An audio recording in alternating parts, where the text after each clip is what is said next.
এখন আছি উড়িষ্যার ময়ূরভঞ্জ জেলার কাপ্তিপদাতে। আর এখানেই আছে কালা ড্যাম। বালাসোর স্টেশন থেকে এই জায়গাটির দূরত্ব 58 কিলোমিটার। গাড়িতে সময় লাগে প্রায় 1 ঘন্টার মতো। অপূর্ব সুন্দর এই কালা ড্যাম থেকে সানসেট দেখার মজাটাই আলাদা।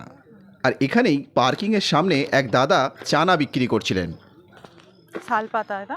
হ্যাঁ, শাল পাতা, কাঁচা শাল পাতা দেখতে চলে আসো। এখন যেখানটা দাঁড়িয়ে আছি একদিকটা শালগাছের জঙ্গল আর একদিকটা কালা ড্যাম। বিকেলবেলা বসে আড্ডা দেওয়ার জন্য একটা দারুণ পরিবেশ। আর তার মাঝখানেই পেয়ে গেলাম এই দাদাকে, যিনি এখানে বসে চানা বিক্রি করছেন। আর সব থেকে বেশি ভালো লাগছে যে সামনে দেখতে পাচ্ছি কাঁচা শাল পাতা আর তাল পাতার চামচ দেখতে পাচ্ছি, যেটা দেখে মনে হচ্ছে সত্যি সেই ছোটোবেলায় ফিরে গেছি। এই চানার দাম নিচ্ছে 10 টাকা। আর 10 টাকায় দাদা কত চানা দিচ্ছে আমাকে। 10 টাকায় এত চানা দিতে এই প্রথম আমি কাউকে দেখছি। আপনারাও এলে ওনাদের থেকে কিছু জিনিস কিনবেন, তাতে ওনারাও অনেক উপকৃত হবেন। চামচ শাল পাতা দিয়ে। এগুলো ছোটোবেলায় খেয়েছি। ছোটোবেলায় খেয়েছি, এখন আর দেখতেই পাই না।